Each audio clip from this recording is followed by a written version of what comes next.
a space for movement, mindset, and sustainable rhythm. This is Body Evolution. Hey there. So, as you seen, last time we went a little bit more long than usual. So, here we have the second part of our episode about longevity. So let's change gears here. We've talked about how these extreme changes just don't work, and the ups and the downs is it just not good for longevity.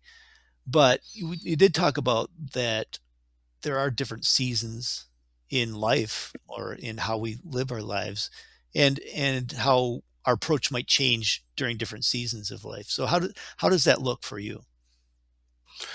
Whoa. So this is very interesting because some people doesn't address. The first thing that we have to address is there are different kind of seasons. We have the seasons of a year, the cycle of the year. We have different seasons, and in each season we have the weather, the rhythm of life is different. Then we will have seasons like your own long-term life seasons. No, you have the school, university, job, career, and all these things are other. And in each one, it will change your habits. It will change how you approach life. Then you have the more personal rhythm that is when maybe you're single with a girlfriend or boyfriend, and then you get maybe married and have children. Those are other complete different seasons, and these seasons sometimes they will interact each with one with the other, but definitely we have different stages in life, different seasons. And one of the mistakes I constantly see is people trying to push to have the same rhythm the whole year, year after year. They feel that everything have to be always perfectly in the same state. Like, first, if we look seasons of the year, it's harder to go. Like, everybody wants to change in January all their life, and I'm gonna start running and everything. Bro, you're choosing the worst moment of the year to decide to go running outside.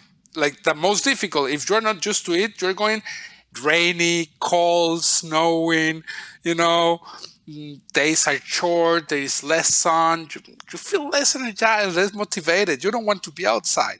So sometimes we don't address those moments that are related with the year. The same for the nutrition, you know.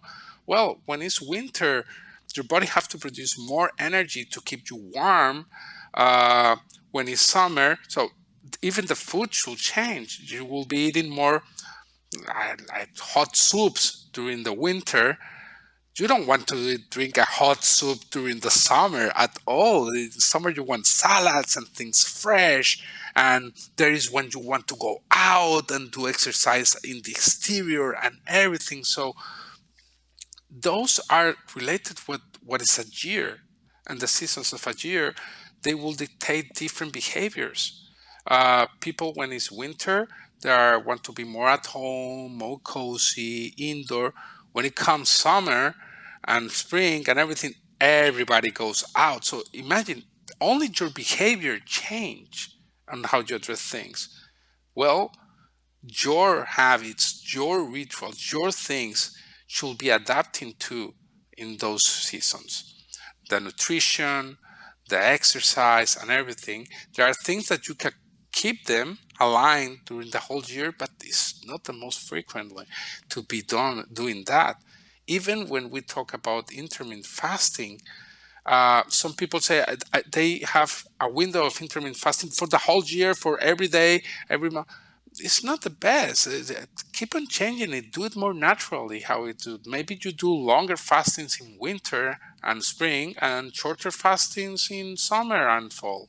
You know, keep on doing this. The body likes too this adaptability. Then we have the work and career and everything.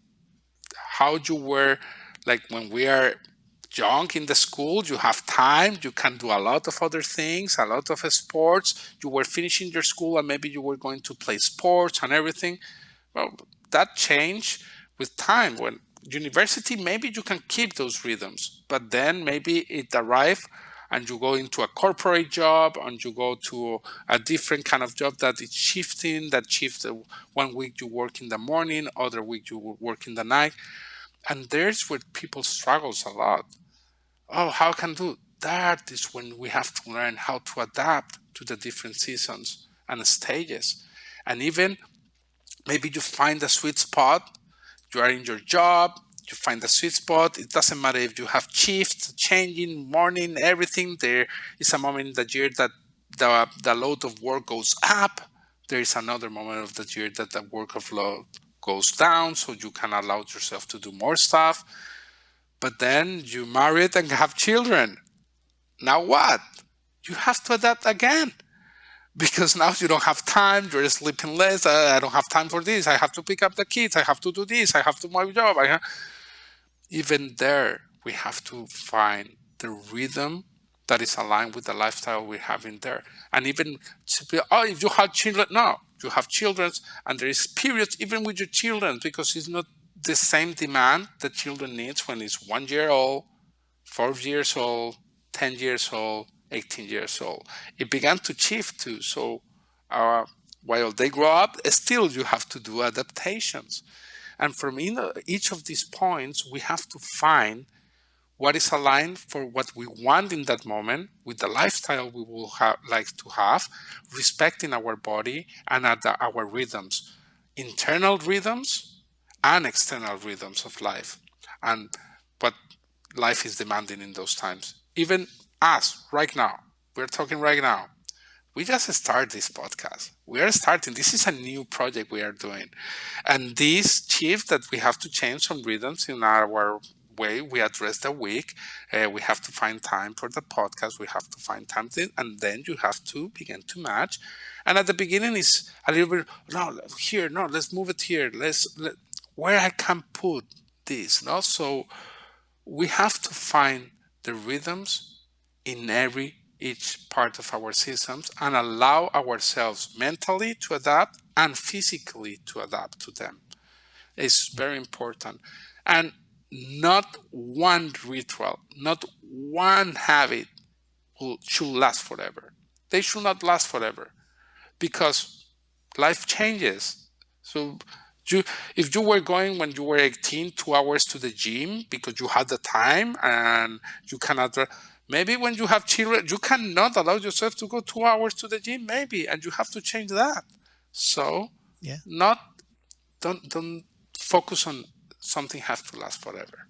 Yeah. And that's exactly what happened to me. And a lot of my clients relate to that too, is the time with the kids and the time when your life is busy, when the kids are young and you have a lot of obligations, your time is stretched thin, your energies are stretched thin. But that's when you have to adapt. Those times and all the different seasons of life that you already mentioned is to adapt. And the adaptation is not failure. It's not like because you've picked this, well, here's the perfect way to be, and if I can't do that, then I'm failing. But no, there's no perfect way to be first. And even if you had this like better, like you said, 2 hours in the gym is better than 10 minutes in the gym, maybe for the overall like gains that you want to make, but you have to adapt to that time in your life. And maybe you fit in those short workouts during a period of your life or during a period of your career where it's high demand or things like that, to where maybe it's 3 days a week versus 5 days a week that you do something more intensely active. Maybe it's, shorter time versus a longer time. Maybe it's higher intensity versus, sort of a drawn out process, right? And so that you can fit more into a smaller period of time. Little things like that to adapt is just, it's intelligence. It's not failure. That's the way, that is the only way to make this last for a lifetime. Yes. Just to remark and to put it into all the people who is right now seeing us and hearing us, is how many changes you needed to do during COVID. Just putting it out there. For sure, a lot of people needed to do a lot of adaptations to keep the rhythm. Imagine we have to learn to do that. And talking about those, when they put it into COVID, for the majority of the people was a big change of environment.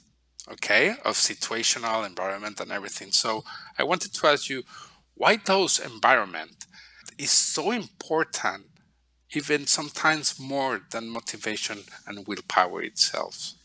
Right.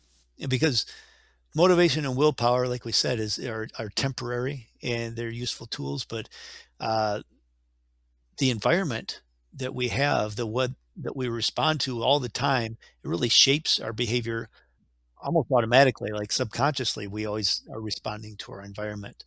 So if we design our environment for ease in the lifestyle we want to live, rather than relying on the effort, if we design the environment correctly, then it takes less willpower or less motivation to do something that we want to do, or to stay away from something we want to stay away from. And so we want to remove friction in our environment rather than adding pressure. And that can look like when you're have to work at home, and like COVID, a lot of people had to work from home, and having a nice, clean, organized workspace in which it makes things easier to go with, easier to happen in your environment, and or designing your environment around your food in your kitchen. The way you design your kitchen can lead to much healthier, much more unhealthy habits, like where you have if you have the things in your house that are unhealthy because either you want an indulgence once in a great while, or you have other people in your house who really feel like they need those things in their diet, then don't have them when you first thing you open your refrigerator, or first thing you open your cupboard. Oh, there's that big bag of sweets right in front of you, because it's going to be a lot harder to resist them. If those bag of sweets go up in a corner cupboard someplace that you barely ever open, you have to like intentionally go there to get after them. Better even yet is to eliminate those things you can eliminate from your environment that you don't want to have drawing your attention. And then it becomes even more intentional when you want to have an indulgence. You actually go out of the house to have that indulgence. And so also, like you mentioned COVID, it was a great really example to say about environment, because our home environment is for so many people not conducive to the working out or to the exercising. And so the home gym equipment sales went through the roof during COVID, because everybody's like, oh, I got to be able to do this at home because I can't go to these public gyms anymore. And so they created the environment, the space in their house that was conducive to them being active. Uh, Exactly. yeah. So those things really make your habits more effortless and make your reliance on the motivation and willpower that much less. Yes, it is like that. I think that is so important that we understand that environment is helping, because environment is about triggers. It's a lot about triggers. If, as you say, if I open my freezer, the first thing I see in the refrigerator is the Coca-Cola or the Pepsi or the 7-Up, or the drink. Or the first time I open here is the pack of snacks and Cheetos and whatever. You're like you're gonna be triggered, like, oh, I want a little bit.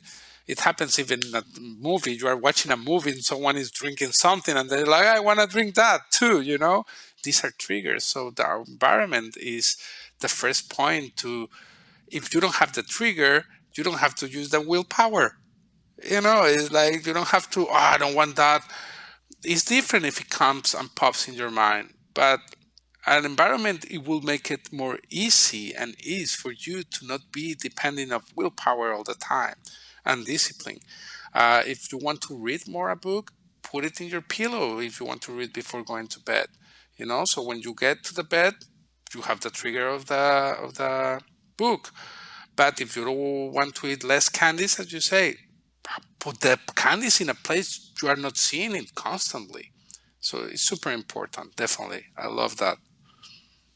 Right. And we talked about adaptability when talking about the seasons of life, but let's summarize what really adaptability is all about, and why adaptability itself is even more important than perfection. In fact, way more important than perfection.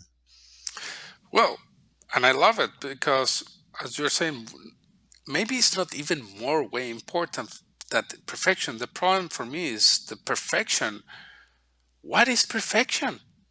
When do you reach perfection? When is really the perfect routine, the perfect exercise, the perfect, like, it's going to keep on changing every day with your mood, with situations in life, and the seasons we were talking. So, how do you address perfection? There is no perfection. We have to address it in a way that we are looking for adaptation. So, if we have a system that is completely rigid, it's going to break down. And what I mean with this is, if you don't have the flexibility, I have to go to the gym every day from 8 to 10. I have to eat at this hour. In the moment something happens in life and you cannot do that, you lose it. No, I didn't, so I'm not going to do exercise. It's broken. It's already broken. You cannot do anything. You have flexibility and you will say like, hey, this week, because of this thing in my job, I cannot go in this hour. Okay, I'm going to adapt. I'm going to go in this other hour. Or right now, this week, oh, I couldn't do the shopping for my groceries. So I don't have everything perfect. Okay, it doesn't matter. I'm going to eat it, but tomorrow I'm going to look for a time. I'm going to do the shopping. I'm going to do my groceries. So adaptability will take out pressure, guiltiness, feeling bad, and at the same time, it's going to give you, it's what is supporting you long term. So I'm talking about adaptability very short term, but long term, as we talk, we need it for the seasons, for the different moments in life. And one approach that I really like, and we have been talking about this and we really enjoy, is the 80-20 principle approach of life. No, so here we have that 20% of my effort can bring me 80% of results, or you can change it to, and I'm gonna do this action 80% of the time, and I'm gonna allow 20% of the time to have that flexibility where it can change. Now, so for example, if it comes to exercise, what kind of exercises I can invest 20% of the time that usually will be invested to get 80% of my results.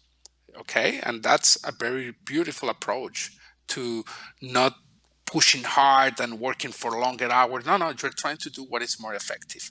But the other way too is like, Elliot, what is the best nutrition? How I should eat the whole week? I will say like, hey, try to eat at least 80% of the time super healthy. That the most healthy you can do in your lifestyle. And you have that 20% where it's more social life. It's more just because we need those moments too. If you're completely rigid, yes, you are eating super healthy. What happens with your stress when you go with friends and you like, I want that pizza, I want that pizza, but no, I cannot eat it. I cannot. You're using so much willpower and you're stressing yourself so much that even you are not enjoying that moment with your friends, with your family. You are not present because you are here trying to fight with your willpower. And that is harmful too, because you are stressing the body. That is creating bad things in your body and bad feelings. So we have the 80-20 for applying something to give me better results, or we can allow it the other way. We are going to try to, let's say, do these things the 80% of the time, and I'm going to allow a little bit of space for things that are natural in life. We just go through the celebration of the new year. You want to drink a glass of champagne? Yes. Alcohol is bad? Yes, of course it's bad. If you manage to never drink alcohol and you are fine with that, perfect. But hey, if you are the kind of person who say like, okay, I'm gonna celebrate, I'm gonna drink one glass, perfect. No, if it's gonna contrast the other stress, beautiful, go for it. Is something that we should do, because for making progress in life, we need this adaptation and not perfection. Remember that quote: "It's not the strongest of the species. It's not the one who." That I will put it in this way: it's not the one doing it everything perfect. It will be the one who have the ability to adapt to the situations that are going through. Because one of the problems of rigid or perfection is that when something hits you from outside, like a black swan appears, is like now what? When you have adaptability, you will adapt to the situation faster. So it makes you better, more anti-fragile until situations of stress because you know how to adapt to them. So it's definitely one of the most important things is adaptability and learning how to address them in different moments in our long journey of health, because it's a long journey. And because of that, I would like if you can explain to the people what those adaptability looks like in real life. Right. Well, in short, basically adaptability is responding to your environment, to changes in life, instead of like reacting and being sort of unconsciously reacting to these things. So if you're consciously responding to how life changes, that's how you can consistently adapt. You recalibrate how you go about things. What my lifestyle looks like that's a healthy lifestyle is a recalibration. It's not about shame because it's not failure. It's just about a conscious reaction to the environment the way it is. So you return to that rhythm, whatever you were feeling before, this rhythm, if you felt good about it, things change. They got to recalibrate. You're doing a different rhythm now, but you return to that rhythm calmly, without without the shame, without pressure, without stress over it. That, oh, it can't be perfect. It's not like it was before. It doesn't matter, because you build confidence when you can recover and adapt and build something new. You build confidence that, and you can handle anything.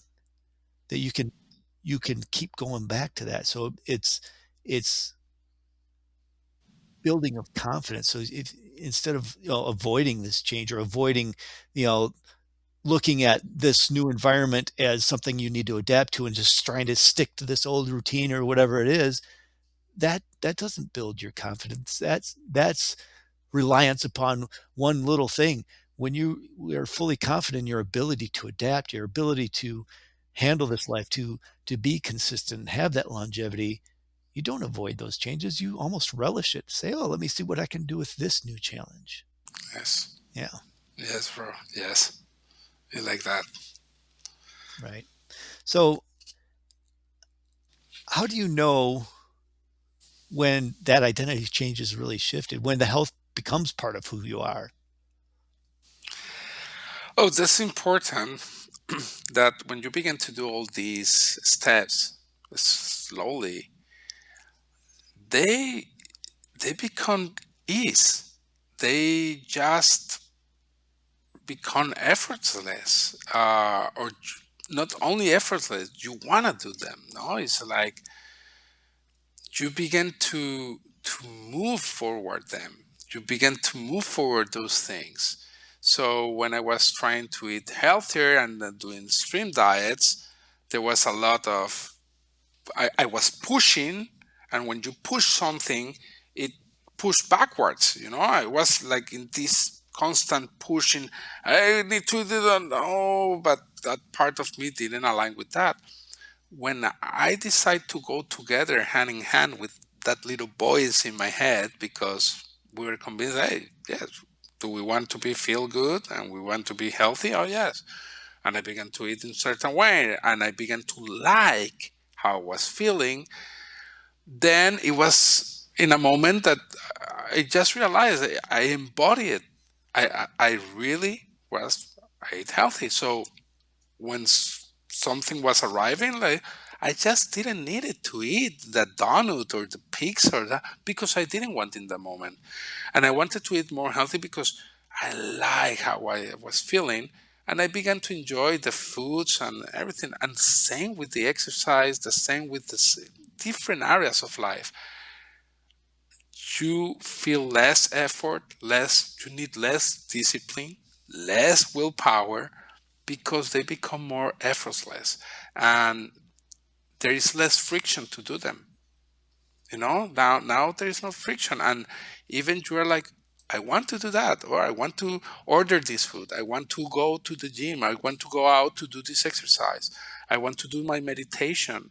I want to, and it becomes part of what you like. And even you will notice sometimes thinking, if you think maybe some months ago, do I will say, oh, I really want to go to the gym? No, you will be like, I was hating the gym, for example. But time now is like, oh my God, let's do, oh, I feel good. Let's do some exercise, or let's do, it becomes part of who you are. So it's a way that it, it brings you a lot of confidence. And now you don't need the sensation to be perfect and to I should. It becomes like, I didn't do it today, no problem. I'm gonna go tomorrow because I want it. So there you find out is part of you, is now who you want to be and doing. And with time it's easier and you begin to do more and more. So it's nice. It's nice. It feels really good. You get to the point where that stopped being a friction and now you can bring a new challenge in your life that you want to acquire a new skill or anything because that is already part of who you are. So it feels embodied and it's beautiful. It's beautiful. And I would like to ask you so people can understand, once you have embodied it, once you feel this is going with you, what we should feel with longevity, what those longevity feels emotionally.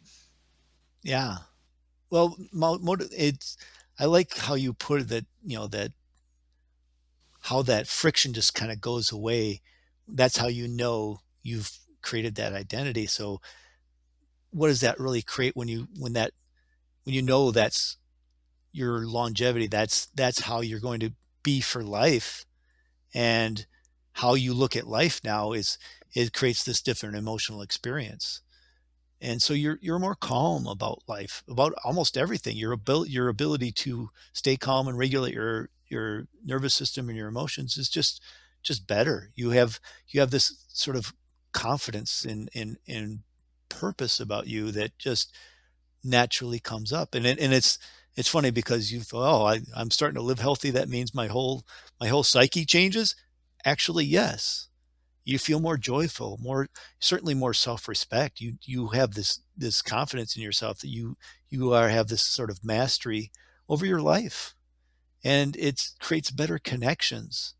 And you don't have to do extremes anymore. You don't have to, if you'd almost do extremes as kind of projects. It's like, oh, I'm going to see how long I can do this fast for because I've done this much. And it's just like one of those things, like, oh, it's a little challenge for me, as opposed to like, oh no, this is an extreme thing as I have to dread it. No, you just sort of let go of these extremes. You use that 80/20 principle, and you have this sort of stability about you instead of urgency about changing your life. You just sort of have this, like, I know I'm on a great path. There's going to be little ups and downs here and there, but you don't stress over them because you know this general direction, this general way you're going to live, and how it's going to live in your life for the long term is just there. And so it's it feels so good when longevity becomes something you are instead of something you do. Yes. And I love the way you're saying it, the part of the mood, the feeling, the joyful, the emotional part that remembers me that when you get into those states, those allows you to do one of the most important things for health, that is connections, no? To be connected with arriving home with good mood, with your children, with your family, or going out and going in a good vibe with your friends and everything. And this is so important. Um, I don't know if you have seen the Blue Zones, the documentary, and when I saw it, yes, they talk about food, they talk about different things, but the most important I found out there is that is connections, is being part of a group, is being part of something, but not only having connections, like for work. No, the true connections, where there is support, joy, having fun, enjoying. And when you are in a healthy state, it's better to be in those moods, because your body have everything to, not only that neurotransmitters and everything, but the other part is you are more confident, more calm. The trust, all what you were saying about that, give you all those points to be more connected with others. Uh, that's why we are part of this beautiful community that we are creating and we're working on. I don't know if you want to share a little bit so people can understand what we're Yeah, doing. I just want to expand upon that because you make a good point that, all these emotions that I described, this kind of brings to you when you have this outlook on your health for your life. But these are the sort of the ultimate emotions that we all look for in life. This is what we to seek, is our experience of life. Why do we want more money? Why do we want this, that, and another thing? Because we want to have a joyful, confident, playful experience in life without having these extremes and pressures and stresses. So when you take this level of health and this path, it creates that joyful life. It's a big ingredient in creating that for yourself. So it's amazing. I love it. I love it, brother. Oh, it has been a beautiful conversation today. I really enjoy, and it's a conversation that always reinforces how important it is to keep a good rhythm in life. Truly, truly. I don't know if you want to share something else or. No, I think we can wrap it up now. I appreciate the conversation as well. I think we had a really nice summary of all this adaptability and how that all works together and how this longevity path can be attainable for just about anybody without using the wrong tools, without the overwhelm or the pressure or the willpower and all that kind of stuff. So yeah, it's been great. Uh, I love it. And just to make it clear, in the future, we're going to go deeper in all these topics. Okay. This is a perspective, but we're going to go deeper and deeper always in these topics in the future. So if you like this conversation, if this conversation brings you a little bit more clarity, please hit the button, follow us, put us the like, give us a comment. It's really important for our podcast to keep on growing and we can get to more people. And if you know this podcast can be very good for someone to hear it, to have these conversations with us, please just share with them. It will be very helpful for us. Yeah. And if this podcast has sparked something in you, you want to take some more action, we have some resources in the show notes, some links. We have a body evolution program that you can check out if you want to go deeper with us as coaches. And you can follow us on social media. We give out messages all the time to try to be helpful and give you some good hints about how to stay healthy. And all the links are in the description below. So see you next episode. See you next episode.